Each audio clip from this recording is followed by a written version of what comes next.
So, may we start? 1, 2, 3, 4.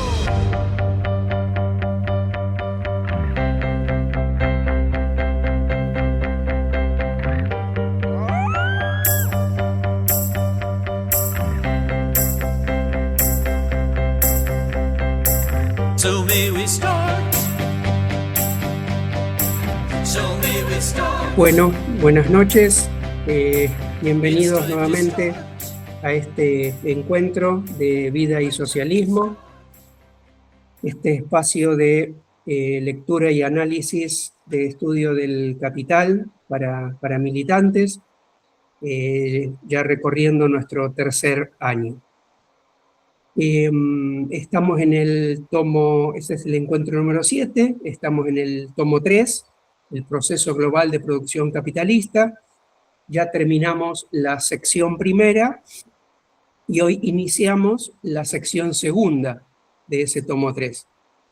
La sección segunda se titula La transformación de la ganancia en ganancia media. Y el capítulo que tenemos específicamente para hoy es el capítulo 8, que se titula Diferente composición de los capitales en diversos ramos de la producción y consiguiente diferencia entre las tasas de ganancia. Voy a compartir pantalla como acostumbro a hacer, por si alguien quiere acompañar las palabras con la misma lectura del texto.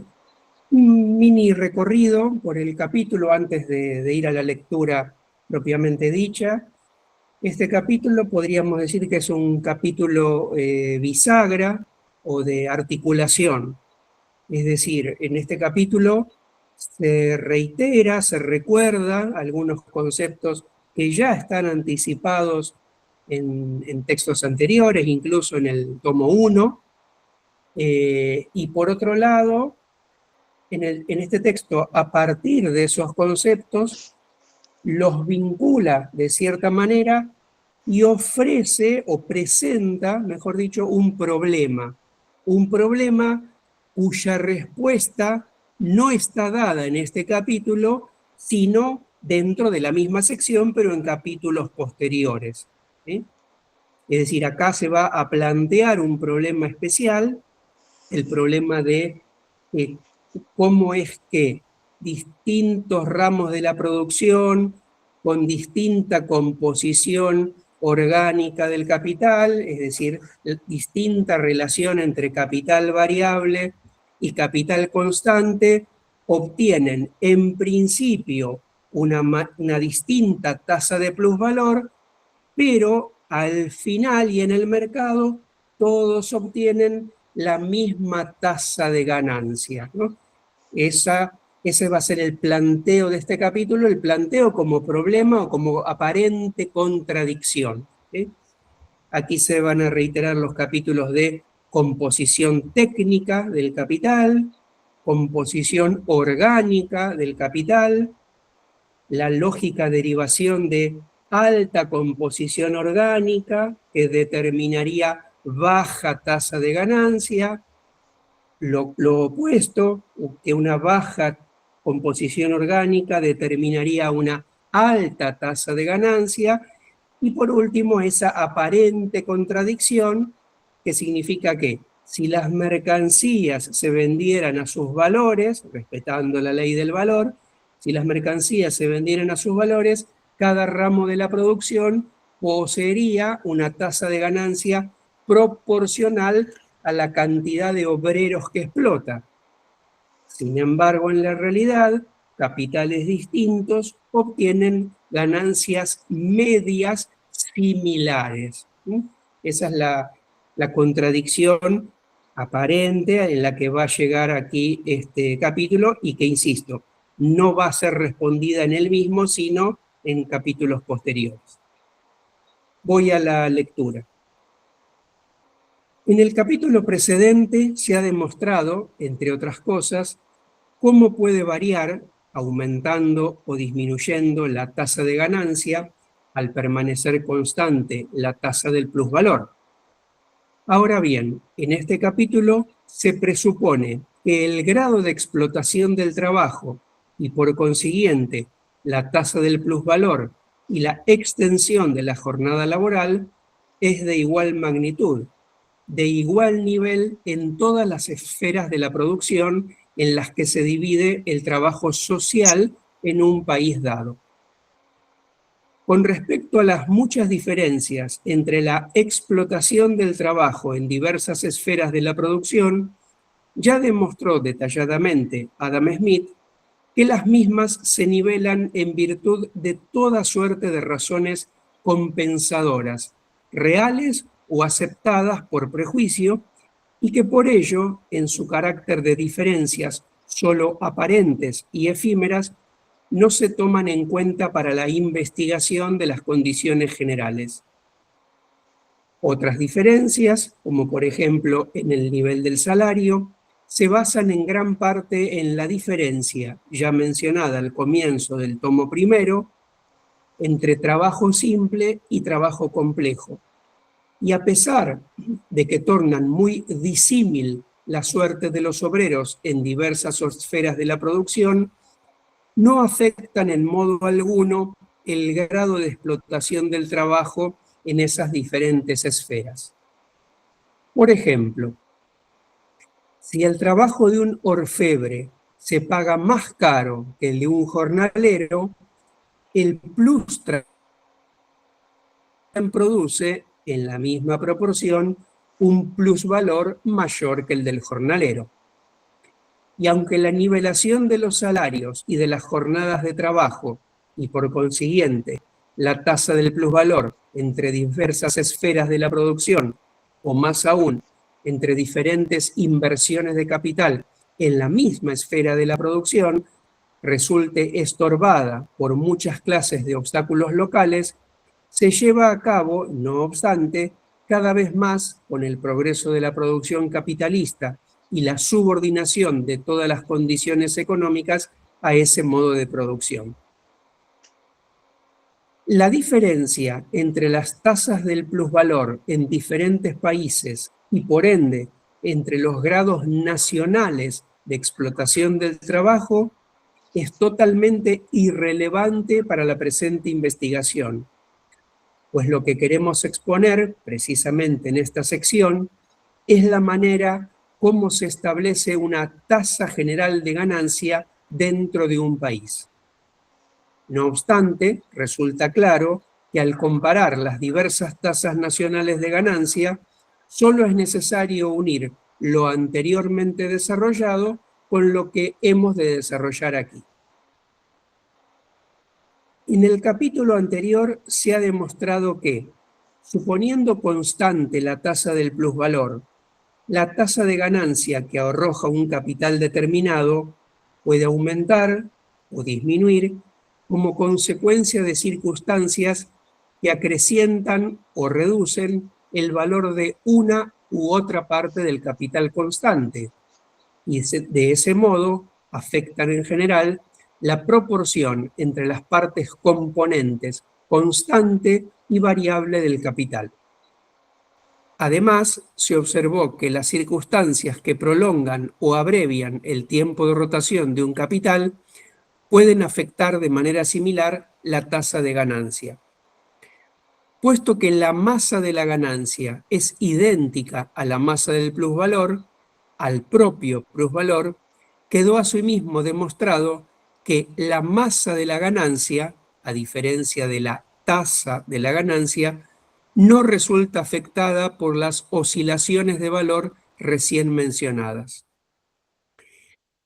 Puesto que en la sección precedente hemos demostrado que con un grado de explotación constante del trabajo, la tasa de ganancia se modificaba con el cambio de valor de las partes constitutivas del capital constante, lo mismo que con el cambio del tiempo de rotación del capital, se desprende por sí solo que las tasas de ganancia de diversas esferas de la producción coexistentes serán diferentes si, manteniéndose constante las restantes circunstancias, el tiempo de rotación de los capitales empleados es diferente o si lo es la relación de valor entre los componentes orgánicos de esos capitales en los diversos ramos de la producción. Lo que considerábamos antes como modificaciones que se producían en sucesión cronológica con el mismo capital, lo consideramos ahora como diferencias existentes a la vez entre inversiones de capital coexistentes en diferentes esferas de la producción. Para ello tendremos que examinar, 1, la diferencia en la composición orgánica de esos capitales. 2, la diferencia entre sus tiempos de rotación. El supuesto de toda esta investigación es, obviamente, la de que cuando hablamos de la composición o la rotación del capital en determinado ramo de la producción, siempre nos referimos a la relación media normal del capital invertido en ese ramo de la producción y en general del promedio del capital global invertido en esa esfera determinada, pero no de las diferencias fortuitas entre los capitales individuales invertidos en ella. Como ya se ha dicho en el libro 1, entendemos por composición del capital la relación entre su componente activo y su componente pasivo, es decir, entre los capitales variable y constante. Para ello, entran en consideración dos factores que no son igualmente importantes, aunque bajo determinadas circunstancias pueden provocar los mismos efectos. El primer factor se basa en una fundamentación técnica y en determinada etapa evolutiva de la fuerza productiva debe considerárselo como dado. Se requiere determinada masa de fuerza de trabajo, representada por determinado número de obreros, para producir una masa determinada de producto, por ejemplo, de un día, y por consiguiente, cosa comprendida en tal circunstancia, poner en movimiento, consumir productivamente determinada masa de medios de producción, maquinaria, materias primas, etc. Corresponde un número determinado de trabajadores a determinada cantidad de medios de producción y, por lo tanto, determinada cantidad de trabajo vivo a una cantidad determinada de trabajo ya objetivado en los medios de producción.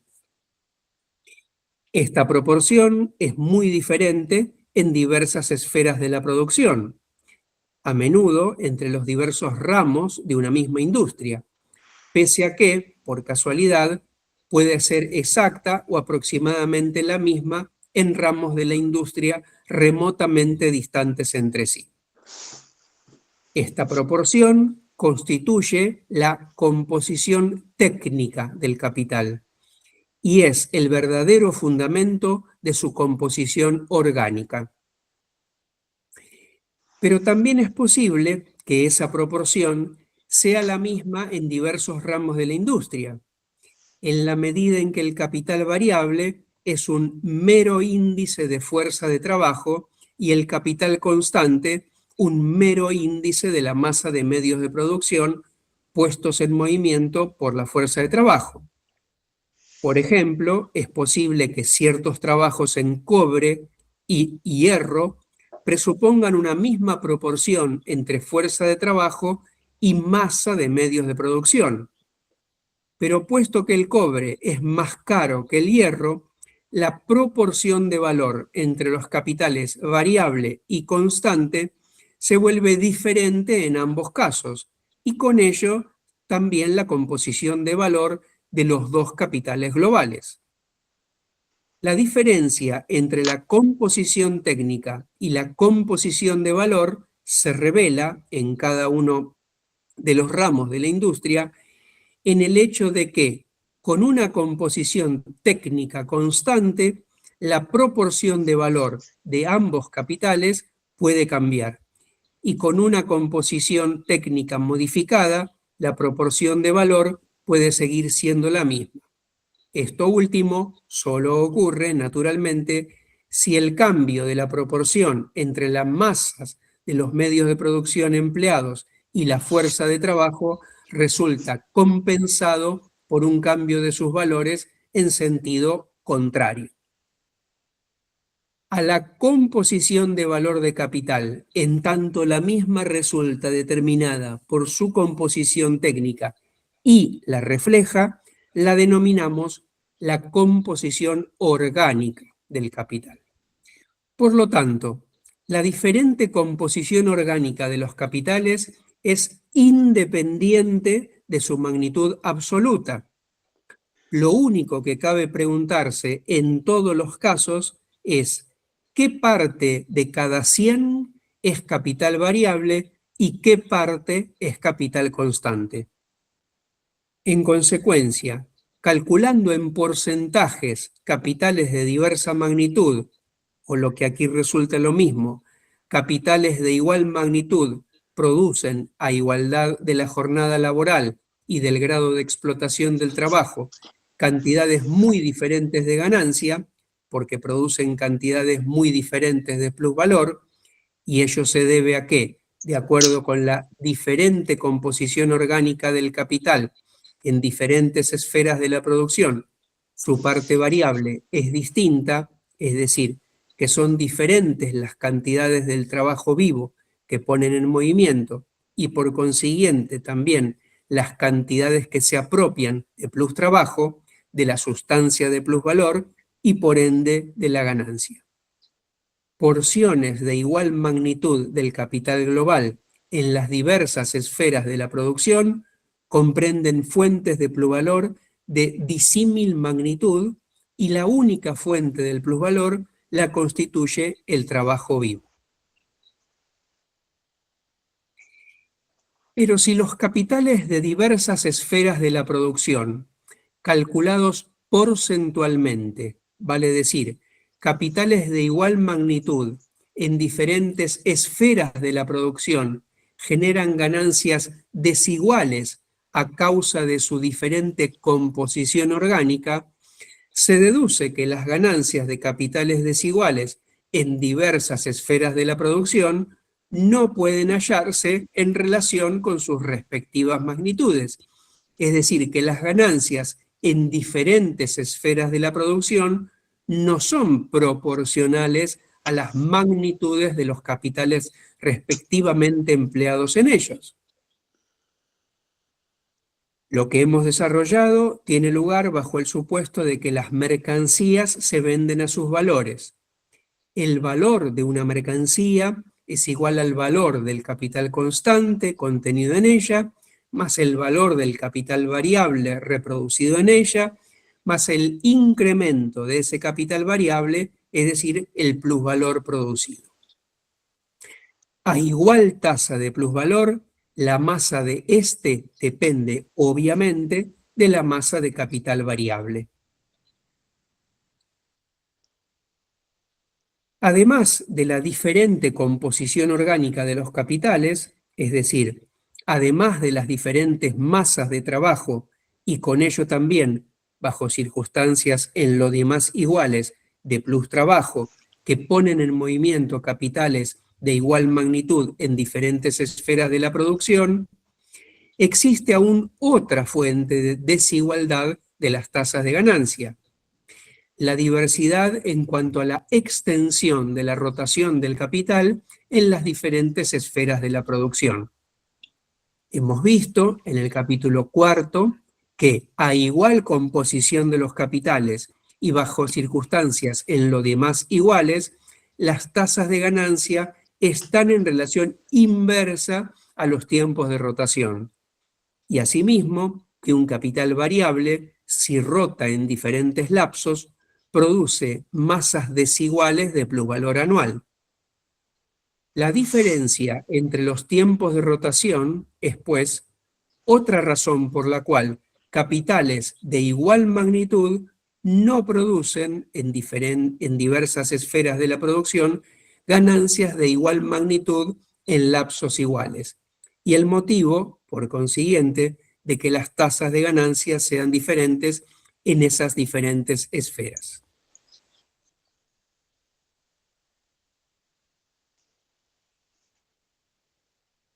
La diversidad del tiempo de rotación solo tiene significación considerada de por sí en la medida en que afecte a la masa del plustrabajo que puede ser apropiada y realizada por el mismo capital en un tiempo dado.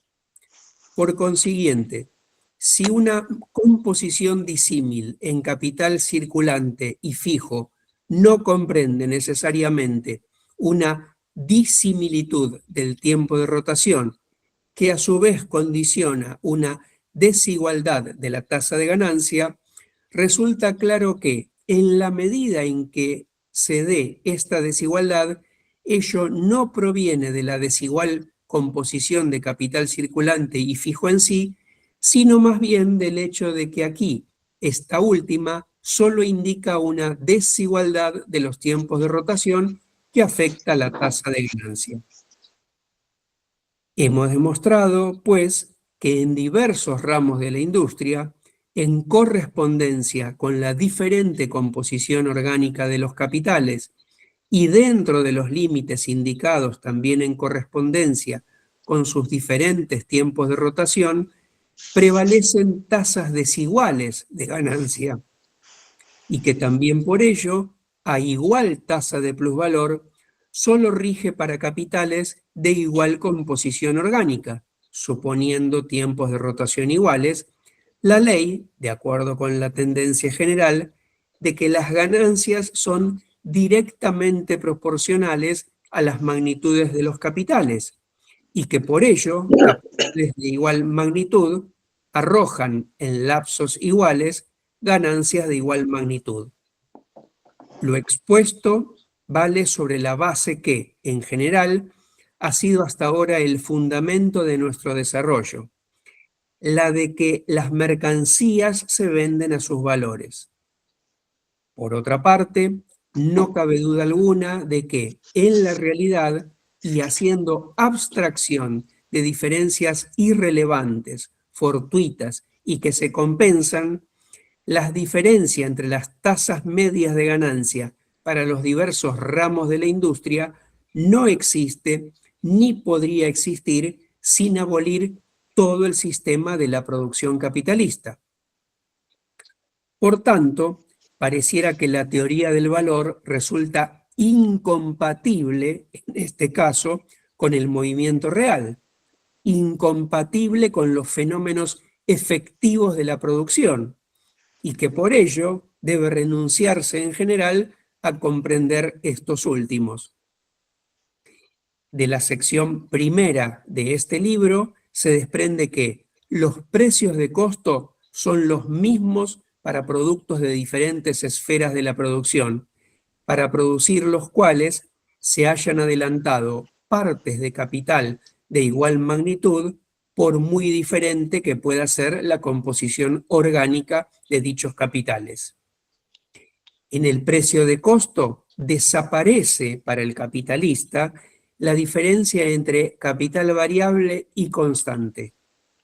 Al capitalista le cuesta lo mismo una mercancía para cuya producción debe adelantar 100 libras, sin importar que adelante 90 libras del capital constante y 10 libras de capital variable, o a la inversa, 10 libras de capital constante y 90 de capital variable. En todos los casos le cuesta 100 libras, ni más ni menos. Los precios de costo son los mismos para desembolsos de capital de igual magnitud en diferentes esferas, por muy diferentes que puedan ser los valores y plusvalores producidos. Esta igualdad de los precios de costo constituye la base de la competencia de las inversiones de capital, mediante las cuales se establece la ganancia media. Bueno, yo estuve inquiriendo un poco a las inteligencias artificiales para que me dieran ejemplos de esto que plantea Marx. Incluso le planteé como una duda, ¿no? que me intentara resolver o dar una opinión sobre una discusión entre dos economistas actuales sobre una cuestión puntual que tiene que ver con esto.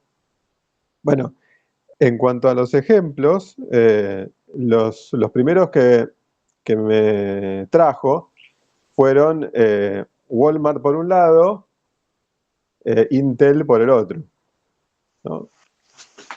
Walmart, una empresa dedicada a la comercialización en realidad, pero también al transporte y almacenamiento de mercancías. Y lo que plantea es que, por ejemplo, Walmart tiene en máquinas, en infraestructura, 137.800 millones de dólares. En contraposición con Intel, que tiene 104.400 millones, que es más o menos parejo.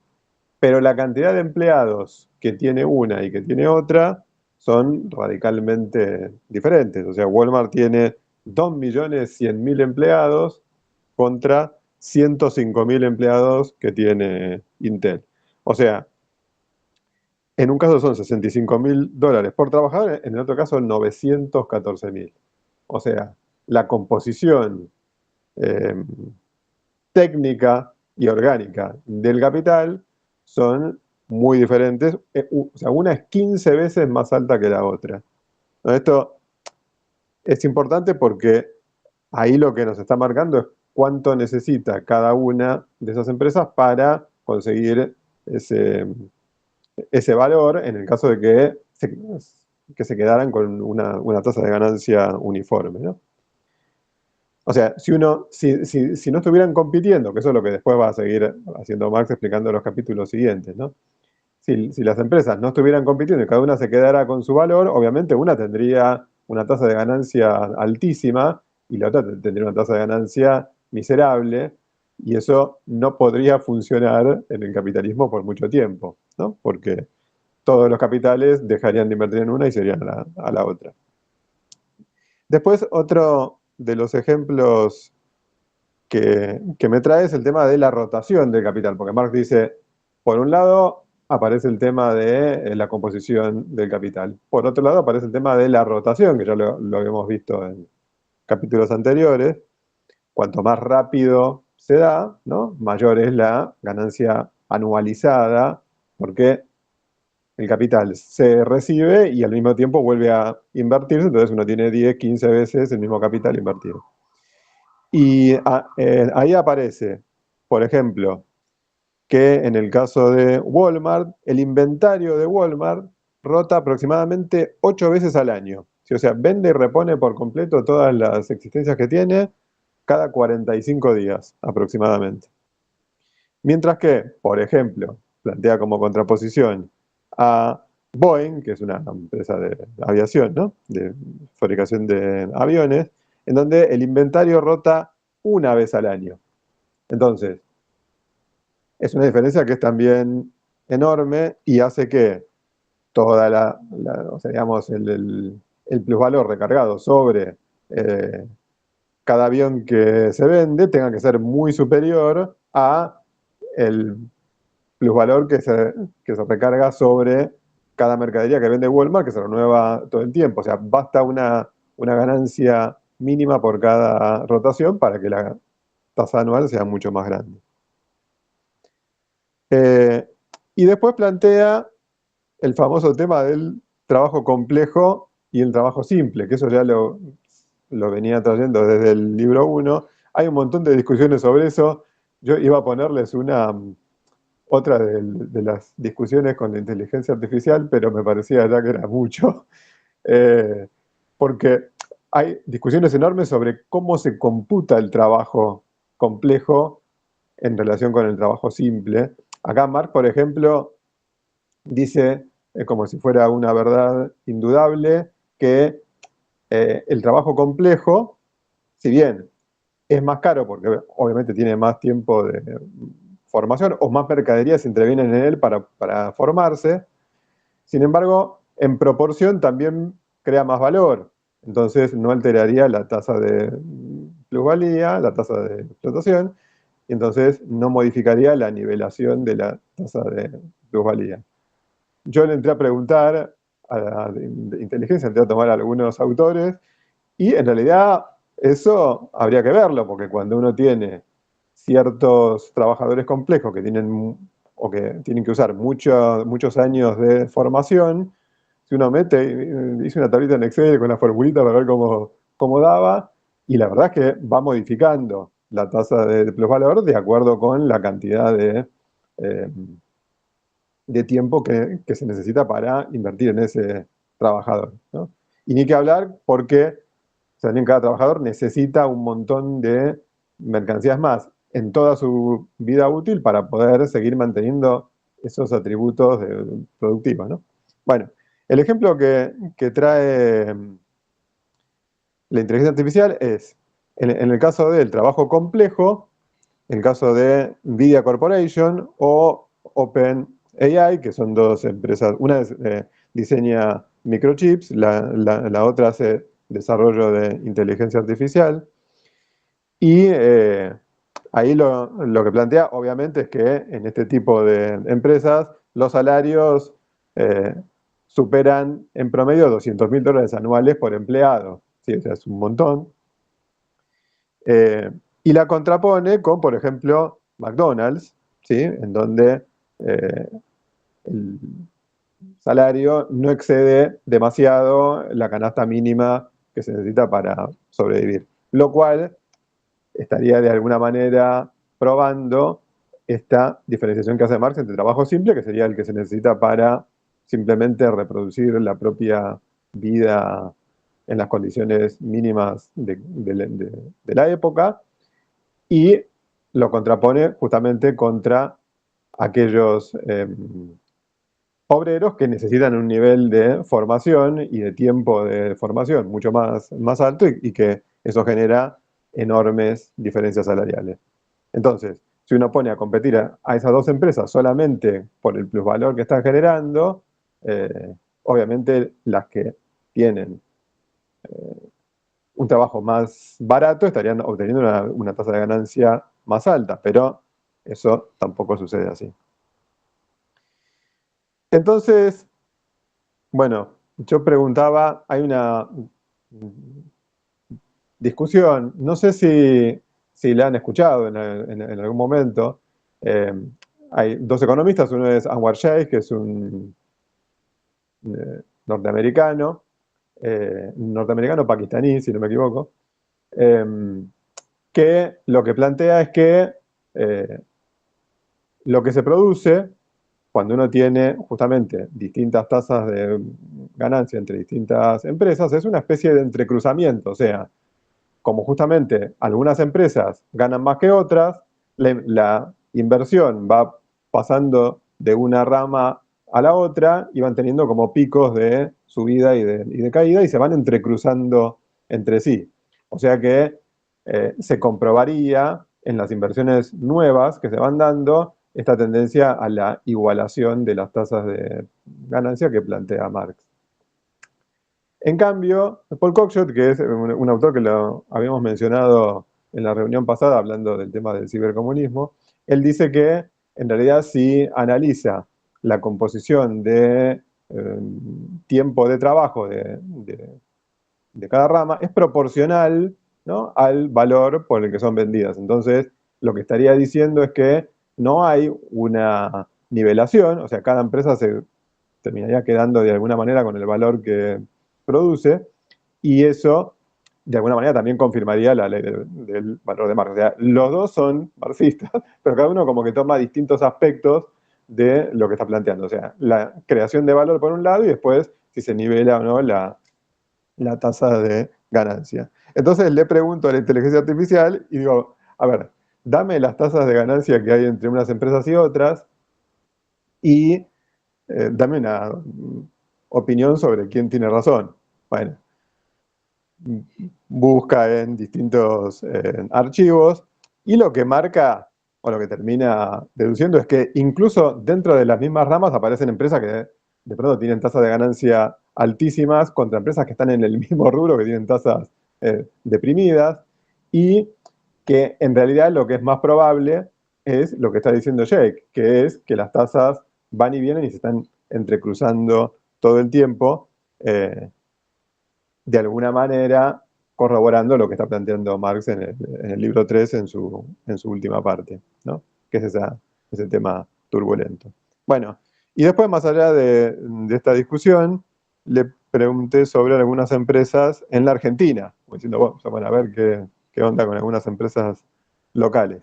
Bueno, obviamente ahí le di mucha letra porque o sea, en la historia empezó a mencionar devaluaciones, cómo las ramas agrarias por un lado, industrial por el otro, todo el tiempo están en momentos en donde hay una que está subiendo y otra que está bajando, entonces el entrecruzamiento se da casi a la vista.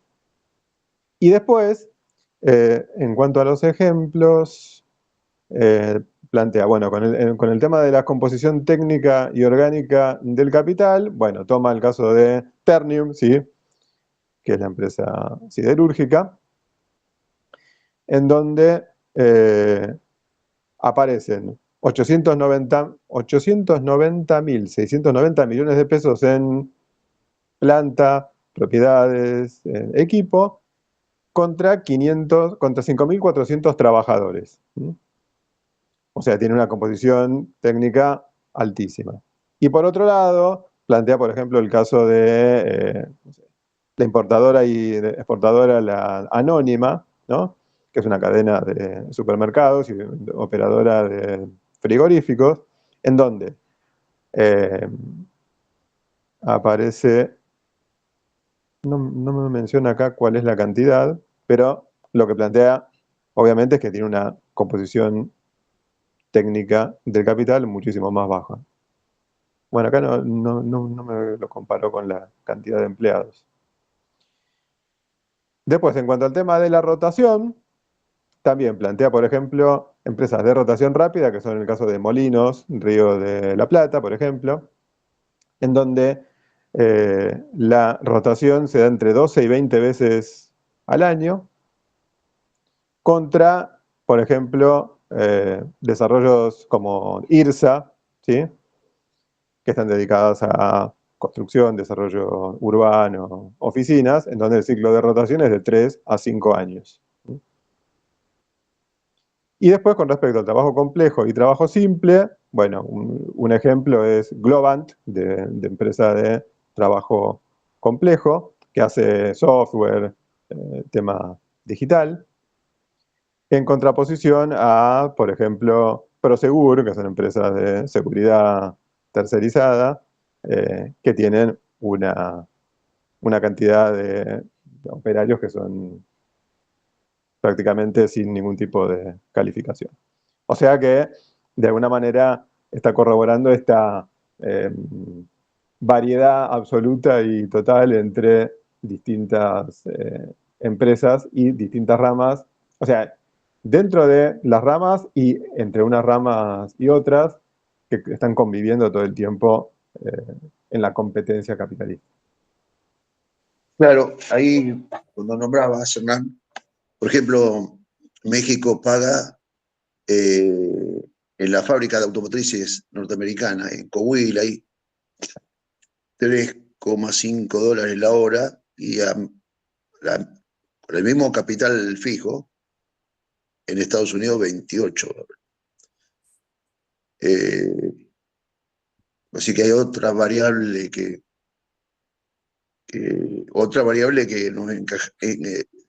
nos enrarece todo, te quiero decir, ¿me entendés? Totalmente. En realidad, ahí Y hay que... me sorprende lo que decís, la cantidad de capital fijo, 900.000 en Intel. Yo me acuerdo que habíamos sacado un cálculo una vez hace muchos años, para una automotriz, acá en Argentina era por obrero $350.000, más o menos, para competir en el mundo. No sé, las automotrices argentinas, qué es lo que traen acá. Sí, no, tal cual, el nivel de escala es completamente diferente. Es así. Bueno, pero ahí ya es como que hay que meterse en otros temas, que es cómo opera en cada mercado interno, cuáles están protegidas, cuáles no. Me parece que... Y también, a ver, un tema que es clave, que es el tema del nivel salarial, también, o sea, está influido por el país en el que estás, o sea, el famoso componente histórico-moral del que discutíamos la otra vez, o sea, no es igual en un país que en el otro. O sea, el elemento que tiene que ver con que vos vivís en un país en donde usualmente la gente que vive en ese país gasta toda una serie de ítems que en el otro país no lo gasta, eh, hace que necesariamente el salario se está modificando en un lado y en el otro. O sea, de hecho, Marx en este capítulo lo que dice es, ojo, yo estoy abstrayendo, o sea, doy por supuesto que hay una cierta nivelación de la tasa de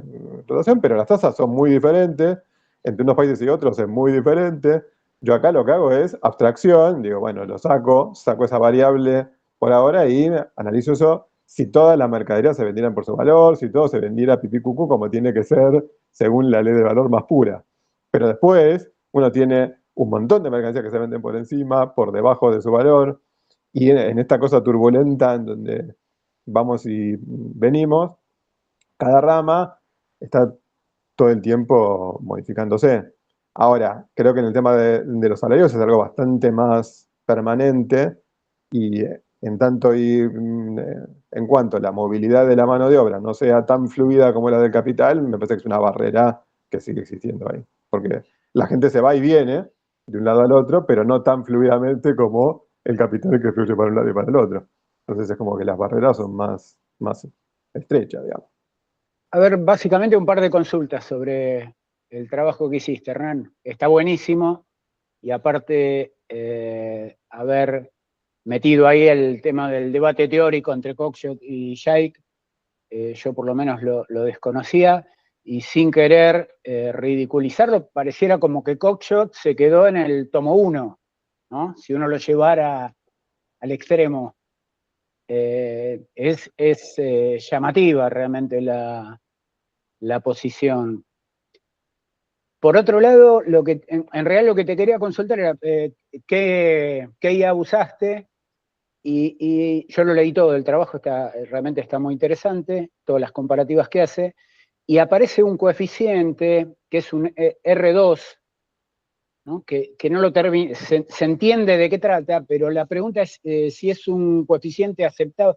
No recuerdo que Marx utilice esa terminología, o si es un coeficiente aceptado en la economía, ¿no?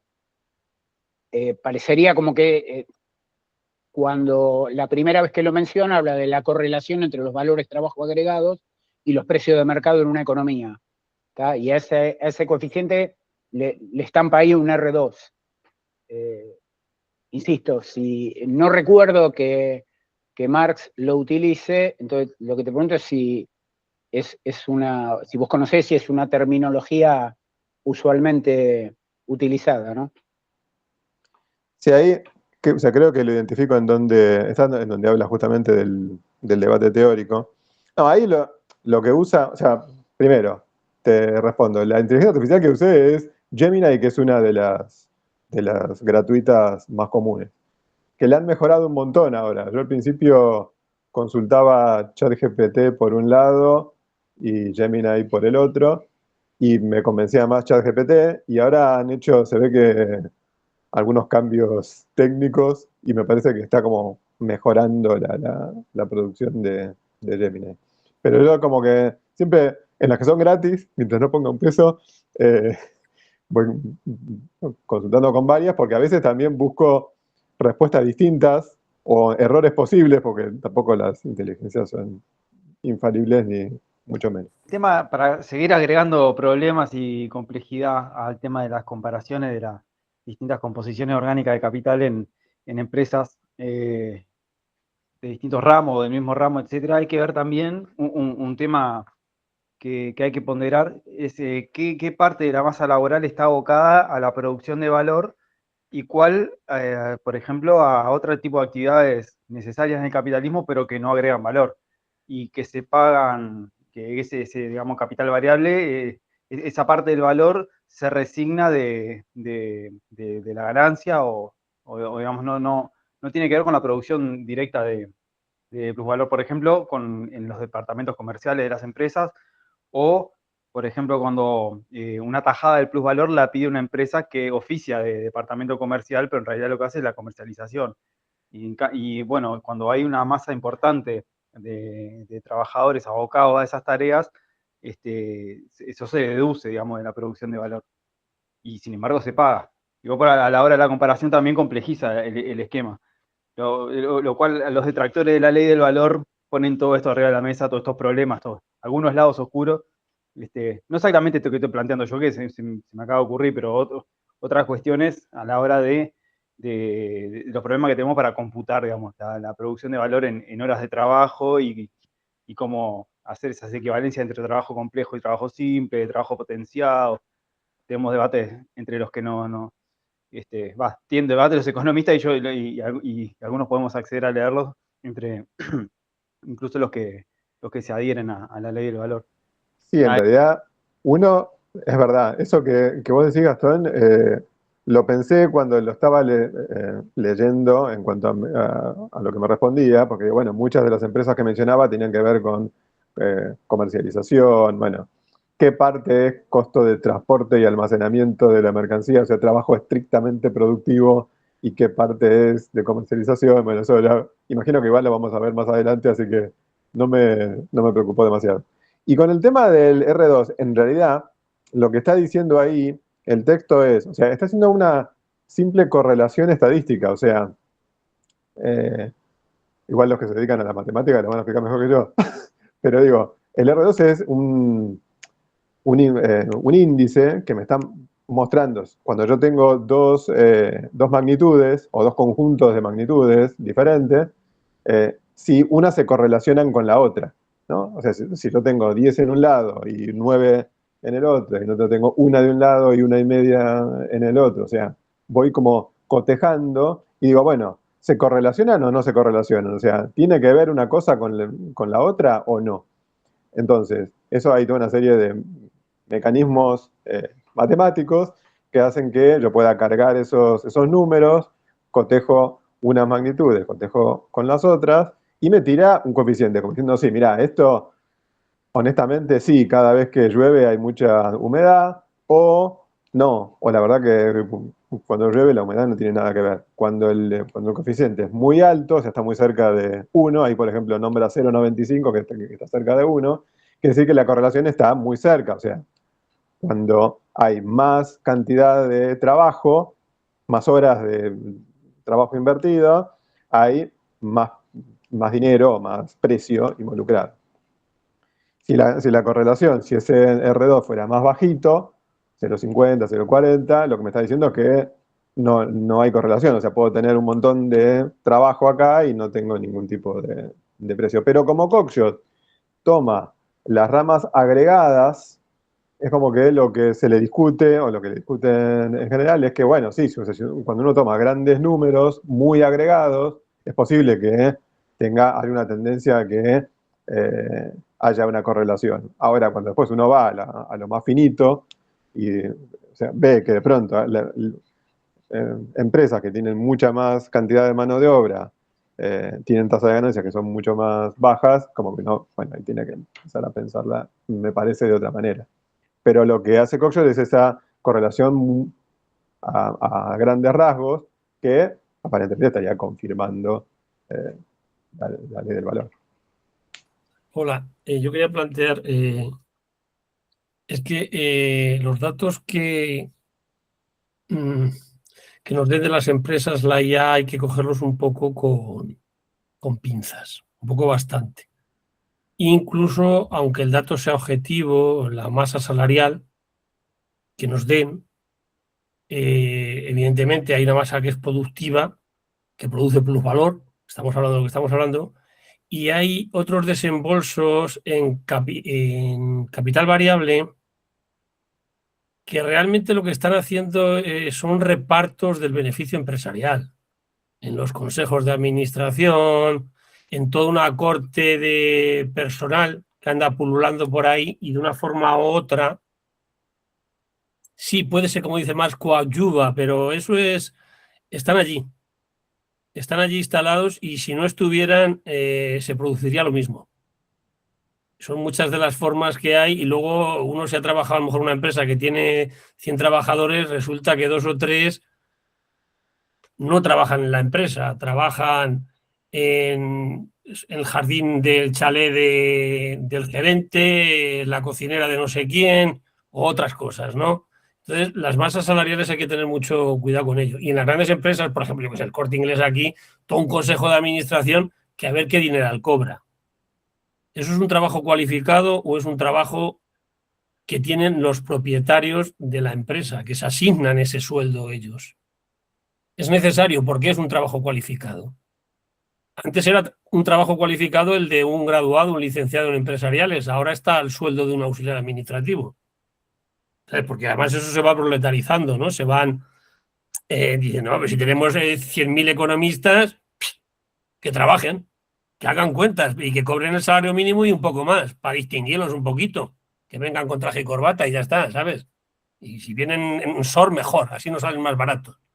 Entonces, es que es interesante todo eso, ¿no? Pero ¿de dónde vienen todos esos datos? Si los podemos contactar, cómo se reparte la masa salarial en la empresa y tal, ¿no? Entonces, eso es lo que me pone en este.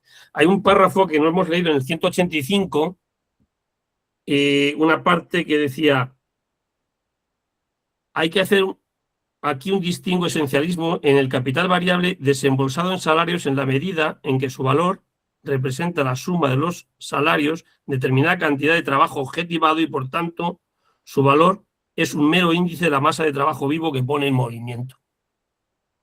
Todo lo que genera realmente es el pago en salarios, pero porque a mí ese dato me preocupa, porque es hasta engañoso, lo de los salarios. Y se ve, pues, gente que va a trabajar, cobra el salario mínimo toda la vida, o bueno, lo que sea.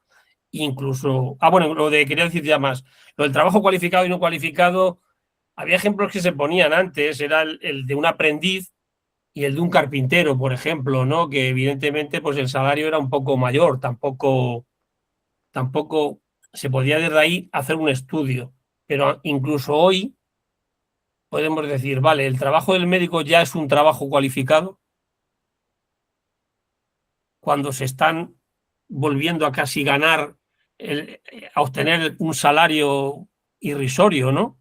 Después de haber estado 6 años en la Facultad de Medicina, hacer un MIR, o sea, un tipo con 35 años que lleva 20 años estudiando como un loco y sin embargo tiene un salario, pues, yo no estoy diciendo que es justo o injusto, estamos en el capitalismo, pero cómo de pronto un trabajo cualificado se convierte en un trabajo, el salario de un trabajo cualificado se convierte en un salario normal.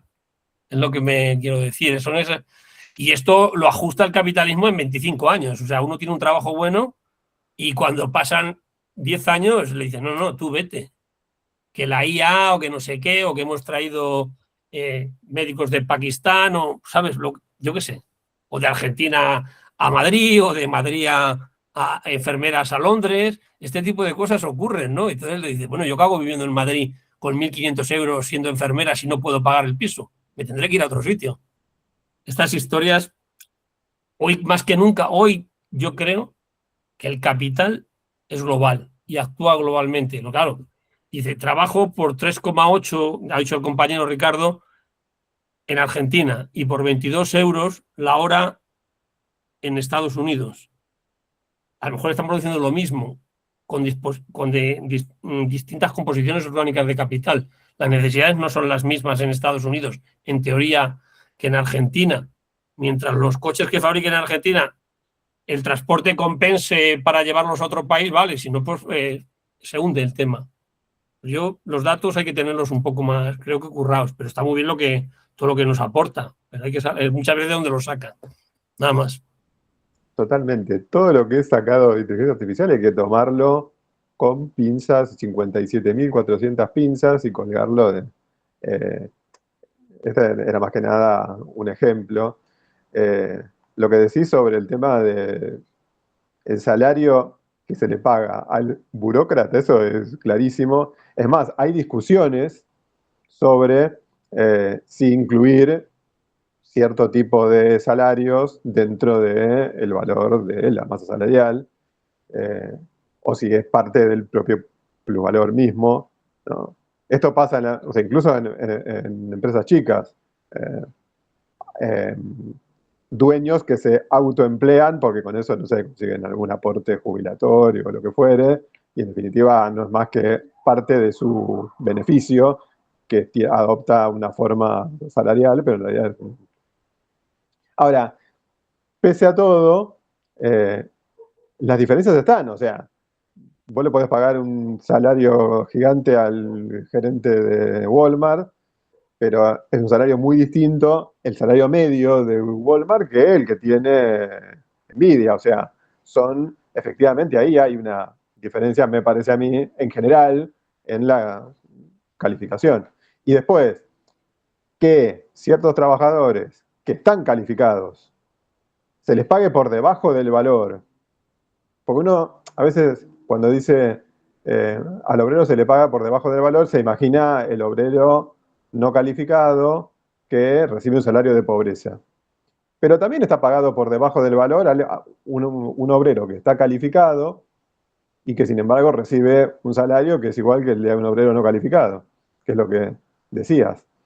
Entonces, en ese caso, ahí lo que cabe preguntarse es cuál es la dinámica a largo plazo. O sea, si yo le estoy pagando todo el tiempo a médicos por debajo de su valor, si en el largo plazo no termino quedándome sin médicos de la suficiente capacitación a la larga, ¿no? Se los puede reemplazar con gente que viene de otro país. O sea, hay una serie de mecanismos que se pueden usar, pero si no estoy tirándome un tiro en el pie intentando aumentar la tasa de ganancia. Pero sí, o sea, todo eso es así. Es más, a mí me sorprendió, porque o sea, yo cuando le pregunté ese tema de trabajo simple y trabajo complejo, lo que me hacía mucho ruido es a veces las diferencias mucho más grandes, porque uno dice, bueno, cantidad de tiempo de formación. Uno dice, bueno, uno estudia 5, 6, 7 años y después tiene una vida útil laboral de 35 años. Y digo, ¿vale toda esa capacitación que se cobren 4, 5 o 6 veces más que alguien no calificado? Entonces quería hacer la matemática para ver si me daba.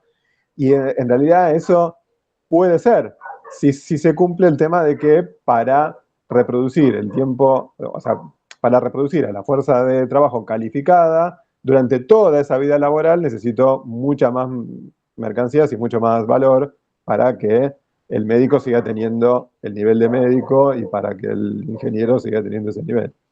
Y aparentemente dan los números. Yo, si quieren, se las paso en una planillita, si les interesa a alguno, porque hay como que se ven en cada caso cómo es el trabajo simple, cómo es el trabajo complejo y cuáles son los coeficientes entre uno y otro, y que a veces la disparidad es muy alta. O sea, cambiándole solamente algunas variables, pasamos de un valor de la fuerza de trabajo que es 5, 6 o 10 veces más. Ahí, como decía Emilio, el trabajo de médico es como que se va proletarizando, como había dicho el concepto Ricardo. Las máquinas, el resonador, tomógrafo, ecografía. Vos al médico antes, que yo en el año 70 te ocultaba, respiraba, decía, y ahora directamente te mandan radiografía, tomografía, o si no, una resonancia, o más complejidad.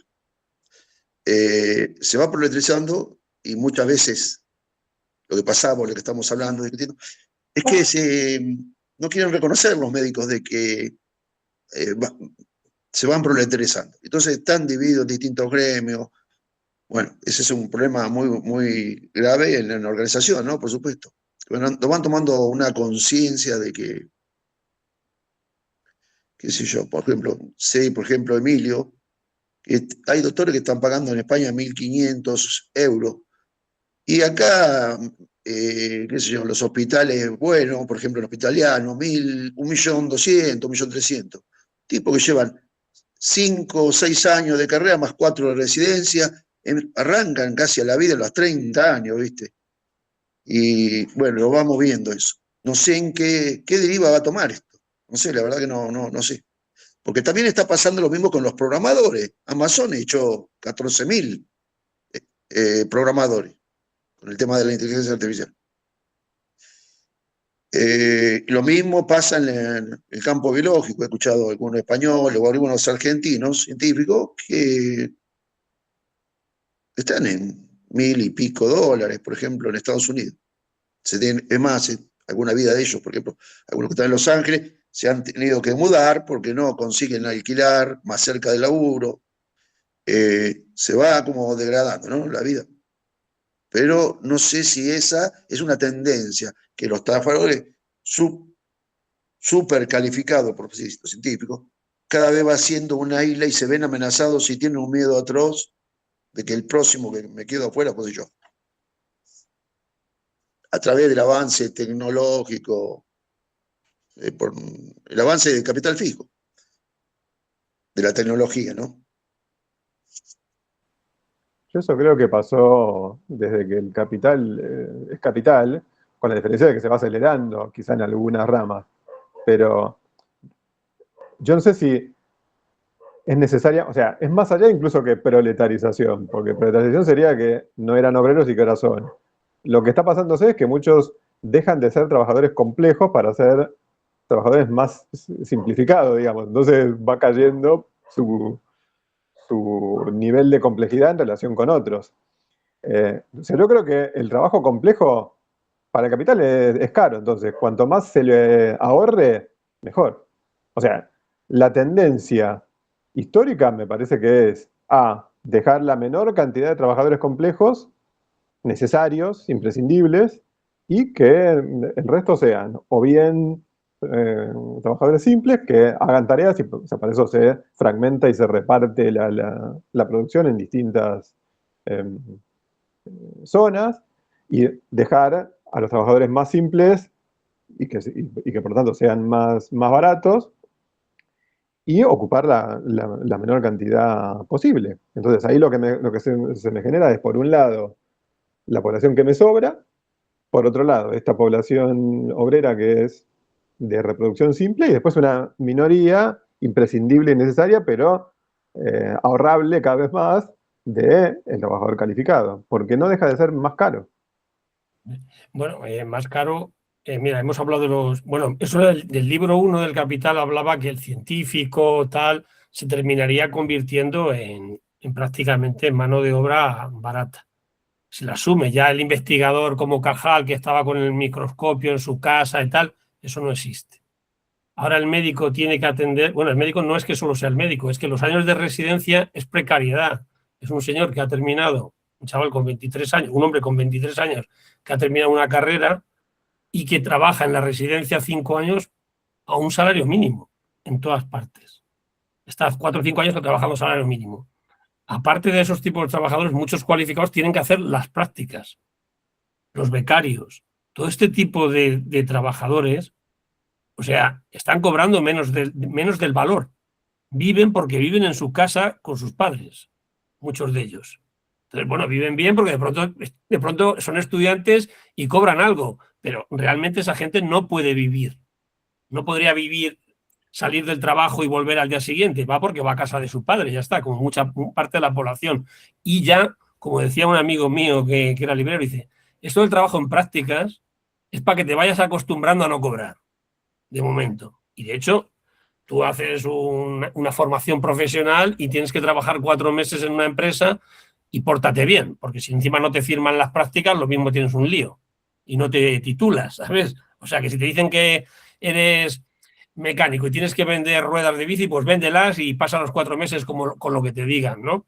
Entonces, todo eso estás te va acostumbrando a meterte en esta rueda, ¿no? Y el MIR, es verdad que pero es un contratillo en la residencia, aquí lo llaman MIR. No sé cómo lo llamáis allí, residencia, ¿no? Igual, médicos, psicólogos internos residentes y tal. Entonces, toda esa gente, claro, tiene un problema. En una ciudad como Madrid se han quedado, después de la residencia, sin médicos de familia, porque no pueden vivir aquí. Un alquiler de un piso cuesta 1.000 euros y el que gana poco más, 2.000, haciendo guardias. ¿Dónde vive? Tiene que irse a Castilla-La Mancha, a otras zonas de Madrid, ¿no? Es lo que creo que yo... Y esto todo es una historia poco a poco que vamos asimilando que la precariedad es la normalidad. Que no ocurrió hace a lo mejor antes, que es verdad que fue una excepción, como decís vosotros, vuestro grupo, que estos 30 años de la posguerra fueron una excepción, pero estamos volviendo a relaciones salariales que teníamos hace 80 años. Y además, sin el grado de conciencia de que lo podemos mejorar, que es lo peor. O sea, es lo que creo que está ocurriendo ahora, el sálvese quien pueda, y es muy triste. Yo voy a ver si me apaño, me aguanto aquí, me quedo, y es la historia. No digo, no, yo no quiero ser pesimista, pero ocurren cosas de esas, ¿no? Que, joder, o sea, un señor se ha doblado la espalda, su hijo ha hecho medicina y resulta que el hijo, siendo médico, cobra menos que el padre, que tiene a lo mejor 60 años, o sea, 60 y tantos años, y es a lo mejor un obrero algo cualificado, toda una vida laboral, tiene su casa y ha conseguido con suerte mantener un trabajo y tal, y tiene además unas necesidades, digamos, de consumo menores que las que se ha creado su hijo. Tiene un trabajo en teoría mejor, si lo tiene, ha estudiado y está en peores condiciones laborales, ¿eh? Y tiene que atender a 60, hablando del médico, porque hemos puesto el médico, a 60 pacientes y los tiene que atender. ¿Cómo? Pues váyase usted, hagas una prueba, lo que ha dicho Fabián, hagas una prueba, venga mañana, tal, y voy rulando esto como puedo, ¿no? Ya está, ¿sí? Es una máquina industrial, hasta la sanidad se está convirtiendo igual, bueno, ya lo es, una máquina de generar dinero igual. El fenómeno este de la IA, no sé, me da la impresión de que no cuesta calibrar ahora el alcance, pero abre cancha para un avance profundo en ese sentido, ¿no? De la degradación de la fuerza de trabajo y transformar todo lo que debería ser, ¿no? Todo lo que en su momento era calificación del trabajador en capital constante, es decir, en la IA resolviendo un montón de asuntos complejos que ya no hace falta que el trabajador calificado lo haga. Bueno, eso va a pasar, supongo, en muchísimas profesiones. La más patente y que está pasando es el de la programación, pero capaz que mañana cualquier turro como uno mismo, no sé, lo ponen de médico porque le pregunta a ChatGPT qué diagnosticar y listo. Comentar esto, ¿no? Parece como una tendencia, especialmente ahora que se está viendo fuerte, la intensidad de capital tecnológico y demás, la IA que, digamos, está casi socializada masivamente, lo utilizamos todos casi, pero, digamos, el fenómeno estaría generando proletarización, la está reduciendo, digamos, cada vez hay menos trabajadores asalariados y lo que está generando es una gran masa de población sobrante, digamos, ¿sí? Y bastante heterogénea. Por lo tanto, ahí tenemos un problema, digamos, cómo revertimos, cómo creamos una conciencia revolucionaria, digamos, en un contexto donde el capital se ha concentrado, tiene una mínima masa asalariada o del clásico proletario, que ya no está en la fábrica, sino que está en cualquier lugar generando riqueza de otra manera o plusvalor. Y tenés una masa heterogénea, semi-ocupada o desocupada, digamos, de casi un lumpenaje generalizado, digamos. Ahí creo que hay un problema serio, que es el que tenemos que pensar. Digo, por lo menos a mí me pasa eso. Bueno, ese planteo nada más. Gracias.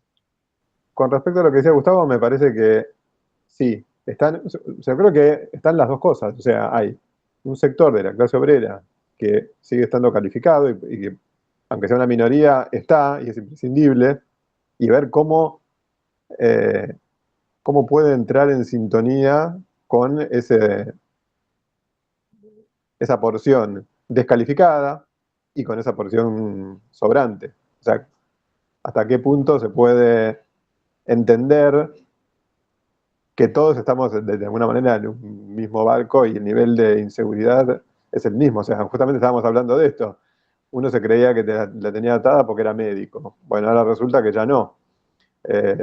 Uno se cree que la tiene atada porque era programador y resulta que ya no. Digo, en algún punto todavía sigue habiendo un sector minoritario que tiene una capacitación importante, al menos en su rama. Eso no significa que entienda cómo funciona la sociedad, pero bueno, entiende cómo funciona al menos una rama importante de funcionamiento social.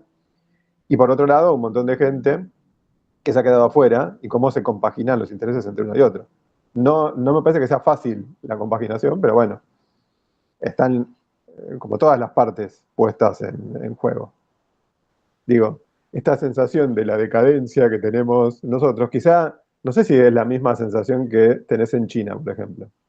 Digo, porque ahí también hay un juego en donde los salarios, o sea, estos salarios en decadencia, estos salarios en declive, pareciera que son un fenómeno de Occidente, entre muchas comillas. ¿Por qué? Porque el crecimiento y el nivel de salarios para arriba que tenés en algunos polos de acumulación, pareciera que se dan al revés. No significa eso que los obreros no sean explotados, ni que a veces son unas condiciones horribles igual, pero sin embargo, uno va al sudeste asiático y parece como que la condición es al revés, la de la movilidad ascendente por un tiempo al menos. Entonces, habría que ver cómo funciona eso en su conjunto, ¿no? Hasta qué punto no son unas ramas de la producción las que están desplazando a otras, y entonces las desplazadas ven como si fuera la decadencia absoluta y del otro lado aparece acumulación. Eso habría que preguntarle a un chino.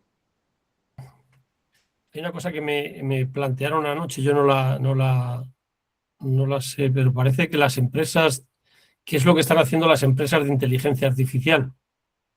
Porque parece que ahora no cobran, por ejemplo, lo que están haciendo es generalizar el uso de la inteligencia artificial para todo.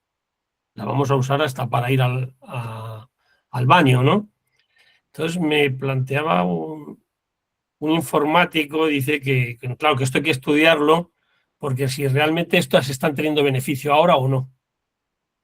O están investigando y están generalizando y están imponiendo una forma de trabajar concreta a la sociedad, al mundo.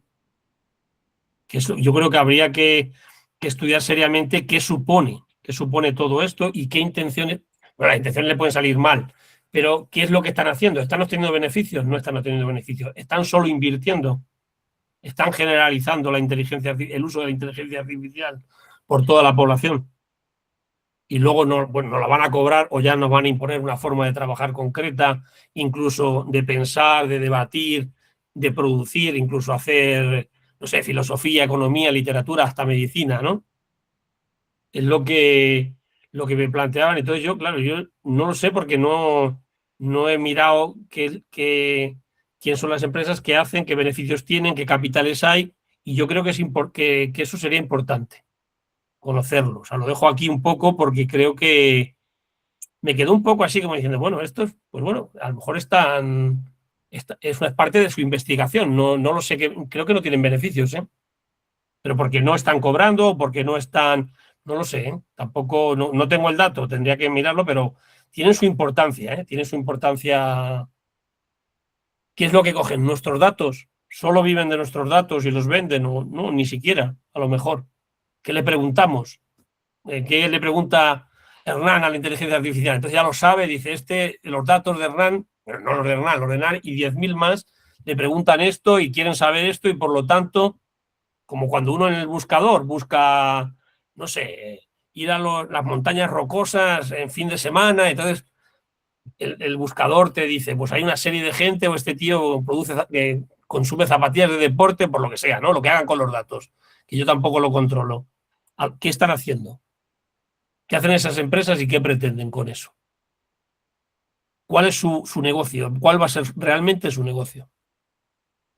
Y que también van a utilizar, como los de las criptos, utilizarán mano de obra, igual que los programadores, igual que va a haber gente trabajando allí. Eso de que no va a haber gente, va a haber gente trabajando detrás, picando, lo que sea, de una forma o de otra. Entonces creo que es importante saber qué hay detrás de todo eso, cuál es el proyecto que tienen de negocio. Nada más, no quiero... Pero que me he quedado ahí me quedé un poco con con el bucle ese, ¿no? Anoche. Vale, gracias. Lo que pasa es que ahí cuando decías eso, Emilio, digo, ya está pasando. Me surgía la vieja frase, la primera te la regalan, la segunda te la venden. A ver, esto es así.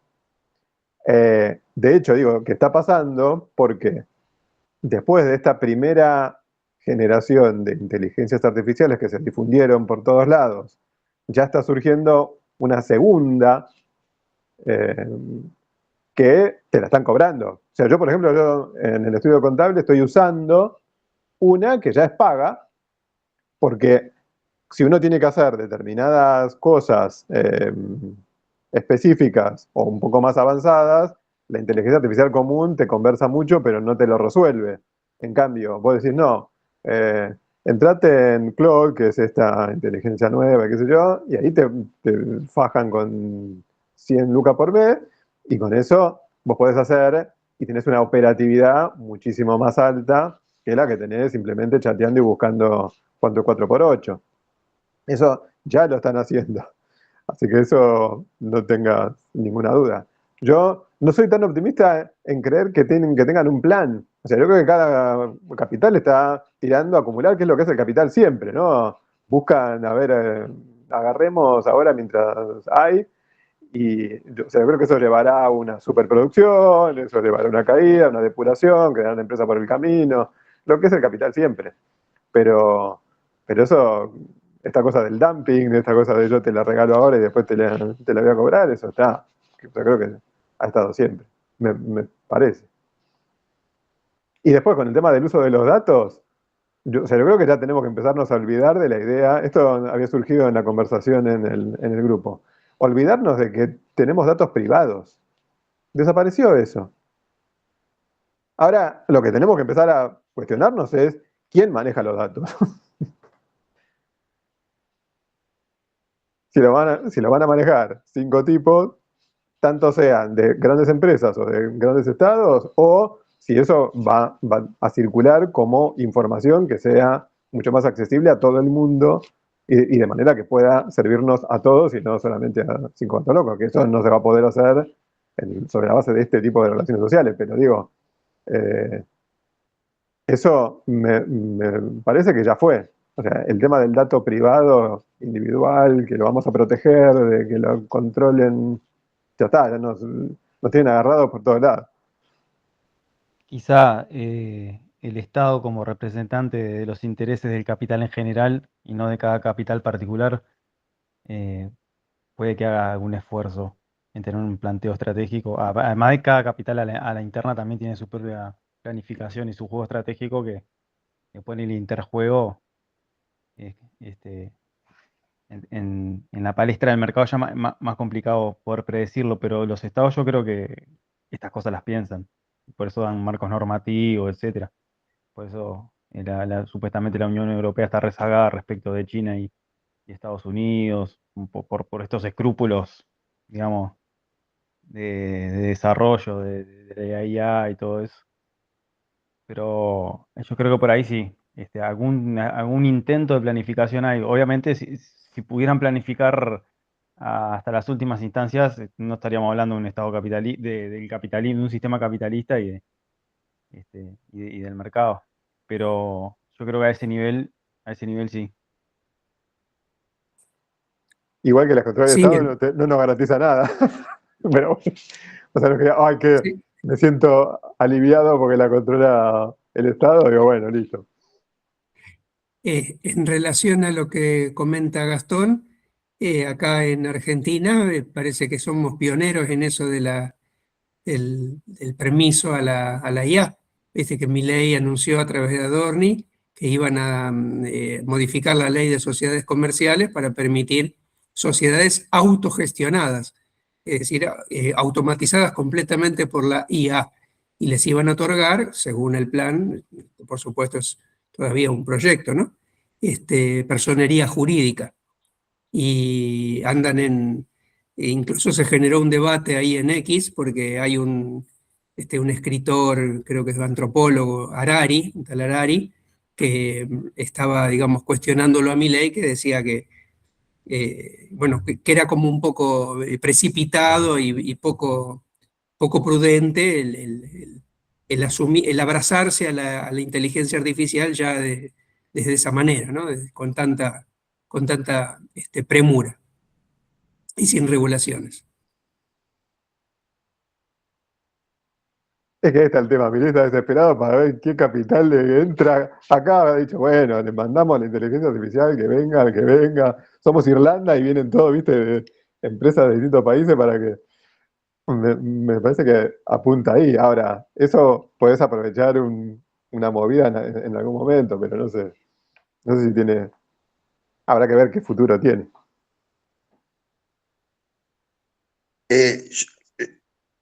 Lo último que voy a contar. Uno de los caballitos de libertarios, por ejemplo, era de los, que la Bitcoin es una moneda que podés crear uno. Y bueno, Milei intentó, Trump intentó la suya, pero ocurrió algo estos días que el que creo que tenían en cripto la Guardia Revolucionaria iraní y le afanaron 2.000 millones. Así que, ¿quién maneja? Va a decir que cada cual puede emitir, pero no es tan así. No, sí, obvio. Eso, de hecho, creo que tendríamos que hacer un ciclo de charlas con la criptomoneda, porque ahí uno tiene un montón de cuestiones, el tema, o sea, el nivel de consumo energético que tienen las criptomonedas es fenomenal. Este tema de a dónde queda alojado, digo, si cada uno puede emitir moneda, la posibilidad de que de pronto haya una sobreemisión generalizada y una devaluación general es también muy probable. Digo, las criptomonedas no son moneda, ese es el tema. No tienen las características para funcionar como moneda. Puede ser un activo financiero, vos lo utilizás y como estos que tienen encanutados. Yo una vez había escuchado una noticia de un tipo que había juntado criptomonedas y las habían metido en un disco rígido y habían tirado a la mierda el disco rígido a un basurero. Entonces el tipo estaba buscando en el basurero la computadora que habían tirado, porque ahí estaba el disco rígido donde se almacenaba. Entonces a decir, bueno, en realidad no sé si tiene todas las características para hacer una moneda. Es un activo financiero más que a algunos les ha salido bien, pero son demasiado volátiles para hacer una moneda. Es más volátil que la moneda argentina, con eso yo te digo todo. Ahí tenés, los trabajadores argentinos que cobran en pesos se pueden sentirse traders o criptobros.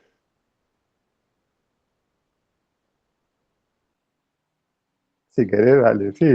Y decimos que somos la nueva Dubái. avanzada, claro, ahí está.